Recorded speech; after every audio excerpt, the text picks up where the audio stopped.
Bonjour mes amis, hi guys. Hope you're doing okay if you're watching this video in the future, maybe in 2025. Well, this is March 2020 and the world is fighting a global pandemic. Most countries are on lockdown right now. So we stay home, we enjoy our watches, and I want to talk about a few things going on. First, congratulations to Paul in the UK. You might have seen his messages in the previous video's comments. He was looking for a new watch to purchase and he zeroed in on a Milgauss Z Blue. Here is mine on a picture that should be very familiar to Paul and very significant to him. It marries actually very well with the watch. So congrats to Paul. I hope you're going to enjoy it. I know you deserve it after a rough year. Now on my wrist today I have the Jaeger-LeCoultre Memovox International Rose Gold. And I was walking in central Hong Kong the other day and passing by Pottinger Street, a little street where you can buy all sorts of Halloween costumes and stationaries. I decided to stop by the little hut, literally a tiny metal hut, barely big enough to fit one person behind his glass case. And over there you can talk to Raymond Chung. He's a vintage watch expert, been in the business for many, many years. And he noticed on my wrist this watch, and immediately had a smile because it's pretty unusual. And most of the day, he only talks about Rolex. And indeed, I was there watching some of his Rolex stocks. So, you know, it opens up the conversation to have a special piece like that, as I mentioned before. And he was quite happy for me to try on some vintage sub and GMTs. Raymond Chung, check him out on the Pottinger Street. Now, a couple of days ago, this picture came up on my Instagram feed from Exclusive Chrono, who apparently have one or more than one brand new March 2020 white face Daytona. Very high demand watch. And, you know, at first, like everybody, I react, oh my God, he's got 9 brand new, how can that be? The system is rigged and blah, blah, blah. But first thing first, we don't know when this picture was taken or if it was really taken by them. Maybe it's just a tease. But if you want to tease about a watch being rare, then why would you show so many of them? So it's just all wrong. I went on a website. Apparently there was just only one. I think it's sold already at a more than $10,000 premium.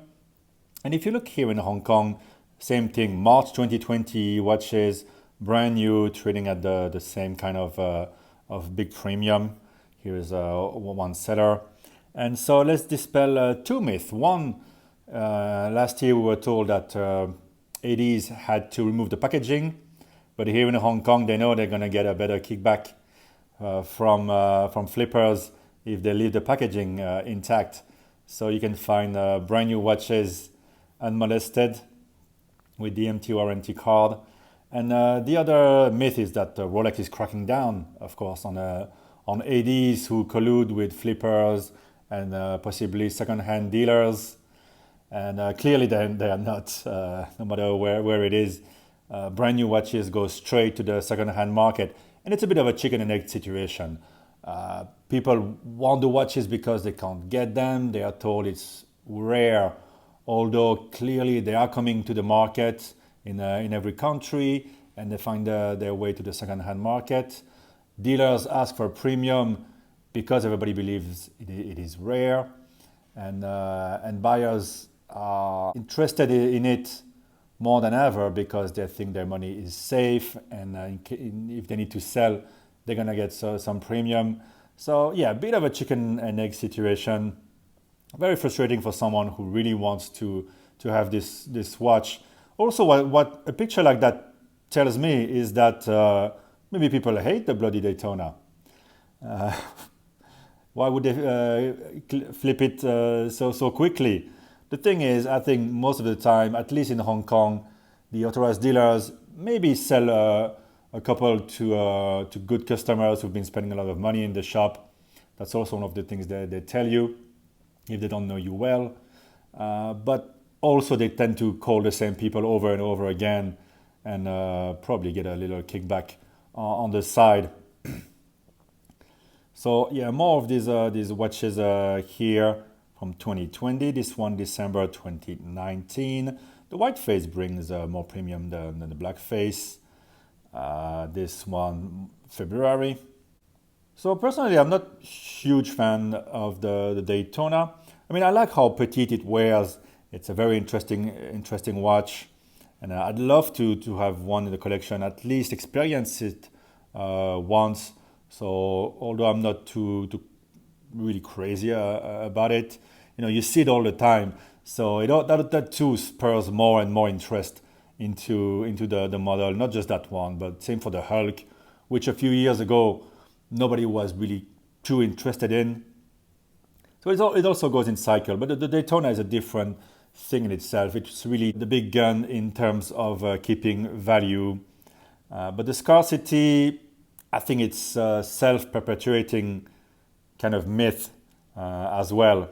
But anyway, so the last couple of days I went to two authorized dealers. The first one I went a couple of days ago to had quite a few watches in the window, mostly precious metal on them, like the Yachtmasters, the beautiful one with the rose gold, and the Oyster Flex band. They had a Submariner two-tone with the black dial. I hadn't seen one of those in a few months. Those had also become very rare in the ADs in the past 6 months. Usually lots of Yachtmaster 2s as well. And then inside the shop, interestingly, they had the Milgauss Z Blue, the same as I had on my wrist. And actually I reminded the lady there that she had sold it to me, but she couldn't recognize me because I was wearing a mask, and even without it, I think we probably all look the same to her. But she showed me also the Sea Dweller Deep Sea Black Face, and I was a bit interested, but it's just too big, really. And I have the perfect Sea Dweller with the Sea Dweller 4000.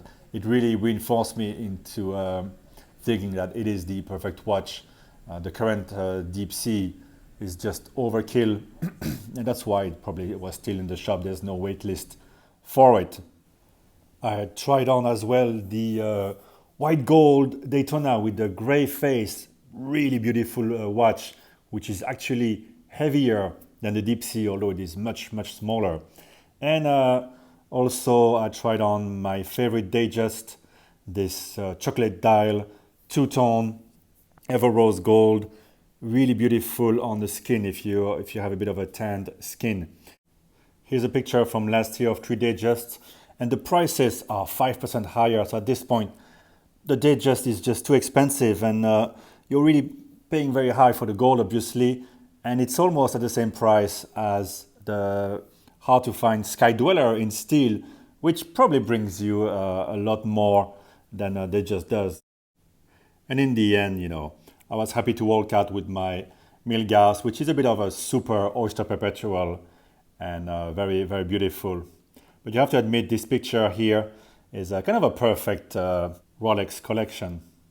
Speaking of collection, there was a video from the Urban Gentry, and then the reaction always from Archie Luxury about what is best, having one great watch or having a collection of shitters. Well, let's not go down to the shitter level here.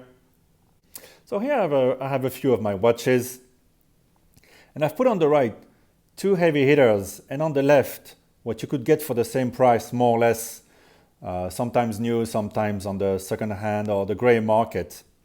So I thought it would be maybe interesting.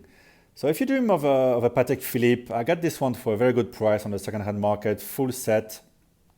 What could you get for the price of this Grail watch, Patek Philippe Calatrava, with a complication, very beautiful. I just love this watch.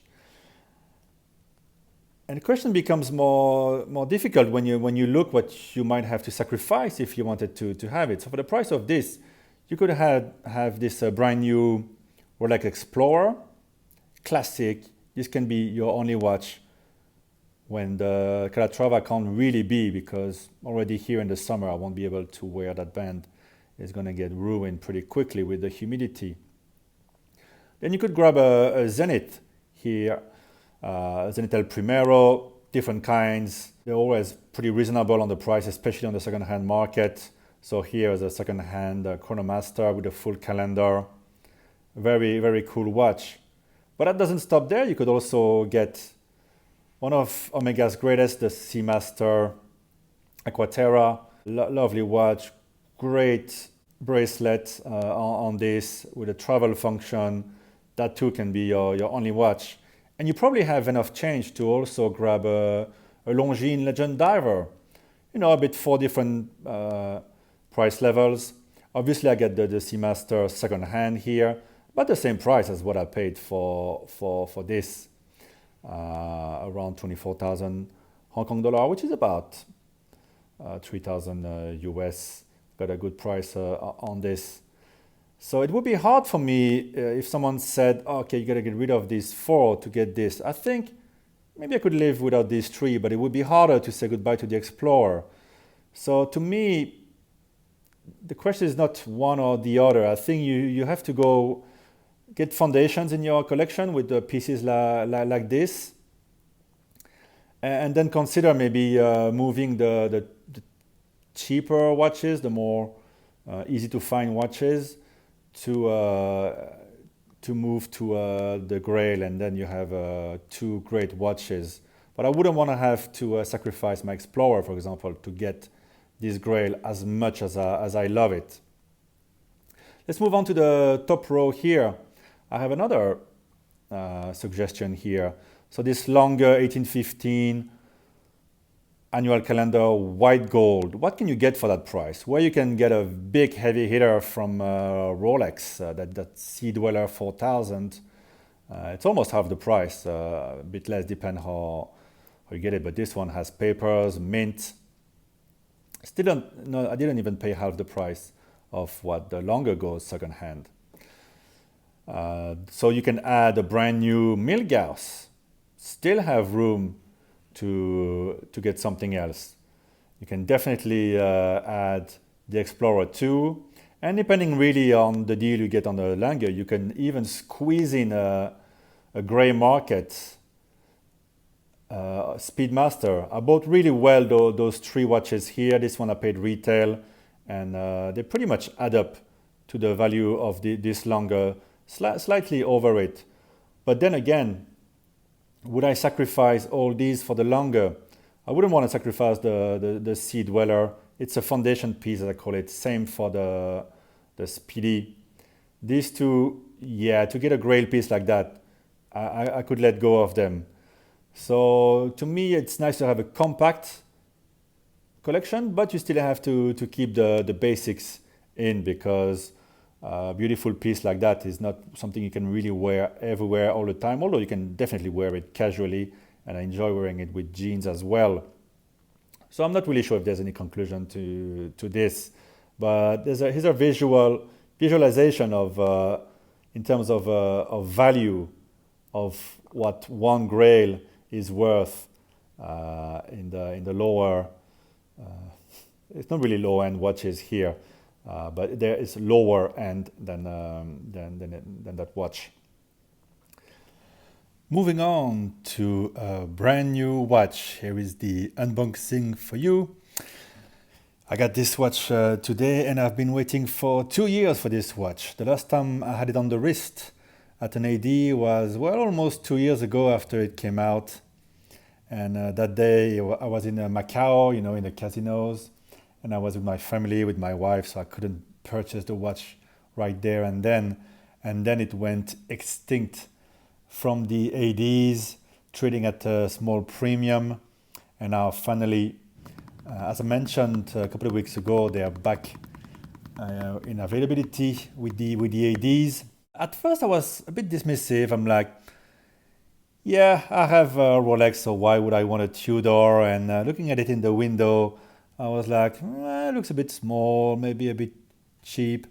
But I decided to go in during lunchtime to try it on, and I can admit I was wrong. Really, the impression in person, as you've seen in many review videos, is of great quality. I really like, especially the proportions of the case bezel and that really cool domed sapphire that gives almost a plexiglass look. The bezel is very, very thin, very, very elegant. And I really love that little polished bevel on the case. The brushing is nice. lovely size. I like the colors and everything. The matte dial also does a great impression in person. Gives a very vintage impression. And a little pip of red really brings the Belgian flag, I'm from Belgium, together, black, yellow, and red. And before seeing this watch in person, I was just contemplating getting a vintage Tudor Submariner or a Rolex Submariners, but of course the prices are much higher and you never know what you're getting into sometimes. So this watch really brings it together. You get the vintage feel, the modern build. I think the clasp is okay. I was a bit afraid that wouldn't be that good. It's a bit hard to open, and I think that the deployment is a bit too long, but it's okay for my wrist, which is very flat. I guess the bracelet is what lets this watch down a little bit, but there's nice channels to aerate the wrist. The brushing, I mean, very satin-like brushing, uh, doesn't really match with the brushing on the watch, and it kind of reminds me of entry-level Seiko, if I'm fair. But I'd rather have it on the bracelet and put it on something else afterwards. It's good to have the full set. So of course I'll do a full review. I'll compare it with my Rolex and in a bit more detail, try to get some good pictures. I really like looking at the watch from the side. I'm happier than I thought I would be. At first I was like, let's just try it, and now I'm really enjoying the watch. And the color combination is something new in my watch box. And I actually had a good time at the AD. It's Dixon's here in Landmark in Hong Kong. And I tried on different watches. I tried on the chronograph from Tudor, the two-tone, which I find is really too big, even for me. They had the Sky Dweller Rolex in two-tone with the black dial, which is the one I would get if I was going two-tone. It adds quite a bit of weight, but it's still okay. But the price is just crazy now this year after the increase. Very unfortunate before such a global crisis, you have to admit. Then I get to try on some Day-Day. It's beautiful with the white dial, with the green dial. They had some Yacht Masters. And my favorite of the day, yes, it was the Yacht Master, with that semi-rubber strap, which is very comfortable, very interesting how it is made and barely touches the wrist. And easy to fit. You don't even have to fiddle with it because the adjustment is done in the clasp. Yeah, the watch itself in that rose gold with the black and the red is just absolutely fabulous. And if it had been a better year, man, I would love to have that watch, and I would love to have a day date as well. Now, to finish my rambling of the day, since we're here, since we're friends, since we're talking nonsense about watches, let's compare two Pandas. So the Zenith came out not long ago. It's a revival of a 1969 model, the A384. And the Omega Speedmaster Racing, there's always been, for a long time, maybe 20 years, I don't know, a racing model in the Omega lineup. This one has an Omega caliber 3330 based on the Valjoux, but with many modifications. It's got the coaxial escapement. Still runs at 4 Hertz, unlike many coaxials. You get the date. It's a column wheel chronograph. You have AR coating. I think 52 hours of power reserve. Beautiful case back here. The buttons line up. It's a properly integrated chronograph on a very sturdy, beautiful rubber strap. I've been wearing this for 2 years. I almost got this more than 2 years ago, and it still looks brand new with a beautiful clasp, easy to adjust. I thought about selling it, but I think it's going to be a great first luxury watch for my son, like it was for me one day. It just got something cool about it. It's not super high end, but I wanted to compare it to the Zenith, which is a bit more refined. What makes it, while the finishing is fairly comparable, what makes it very special is that brushed finishing on the top, which is just refined and beautiful, like a sunray pattern, as you can see, going away from the dial. while the polishing just seems a little bit better than the Omega One, not so much. I like really how more refined the pushers are on it, and the crown as well. A bit more of the vintage style, very original case, a bit more special, obviously. But for all intents and purposes, they fill the same role. Both are automatic. They have loom. They have date. But here, obviously, the Zenith. The reason why you're going to pay more, and I paid twice more actually, because I got the Omega watch only from E-Lady in Japan for a big discount, probably half price from retail. And I got a 15% discount from retail when I bought the Zenith at an AD. So I paid twice more for it, full set, obviously, brand new. It's a lot more refined. It's a bit more exclusive. They don't have many of these yet. When I went back to the shop to ask about the bracelet, which is now available, a beautiful ladder bracelet. Really looks like a ladder. That's why they call it that way. It's quite expensive to get, but now it's available, so maybe I'll get that too. They only had one, and now they don't have any. And there's a lot more work into this El Primero caliber. It's really, really beautifully finished, as you can see here. What I like about this one especially is the column wheel that has been blued along with some screws there. Something you don't see every day. You can see the rotor has some nice striping, and overall it's a more refined presentation of the El Primero. So 50th anniversary here. It's a real pleasure for the eye, and very nice actuation. So it's also column wheel as you have seen, but here you have the high beat. So it's just more of a purist kind of watch. Maybe you can spot the difference into the the Omega is not wound. Also, actually winding the Omega is really unpleasant. Like many ETA based movements, it's very coarse, and really you can see it really digs into my thumb just winding it. Here we go, it is running. Right, let's see the Omega. 4 Hertz, and let's see the 5 Hertz Zenith.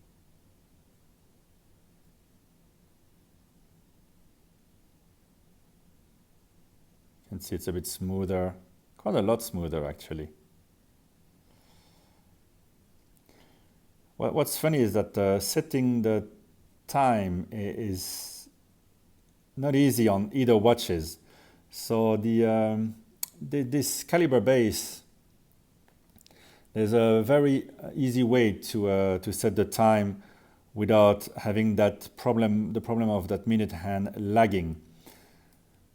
Might as well talk about it. Usually, if let's say it's a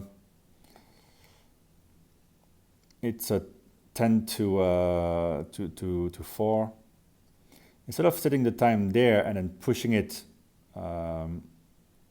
in, you gotta go 10 minutes further and then bring it back, and then it will re-engage without any lag. Otherwise, you will see after 30 seconds you won't be at half the minute. With the Zenith, it's a bit more tricky. By the way, the Zenith, the first position changes the time, not the date. The Zenith doesn't have any hacking. As you can see, the seconds are still going, so it makes it already harder. And when you set it exactly on a marker, when you push it back in, it's going to jitter a bit. See, it moved a bit to the right. So I haven't figured out the exact precise way to set this watch. Otherwise, yeah, it's quite refined, very beautiful, very original. But the Omega here is just a fun watch, very affordable, and really brings you everything. If you like chronographs, you get a good quality chronograph, good escapement, the date, the loom. Really can be your only watch if you're into sport watches and you can't get the Rolex Panda. And if you want something a bit more vintage, a bit more cool, a bit more unique, with that super cool domed sapphire crystal with the cool reflections, that too adds to the price and explain why it's more expensive. Well, then you can go for the Zenith. All right, guys, I hope you've enjoyed this video talking about different things, and I'll come back to you very soon. Stay safe, wash your hands, and take care. Bye-bye.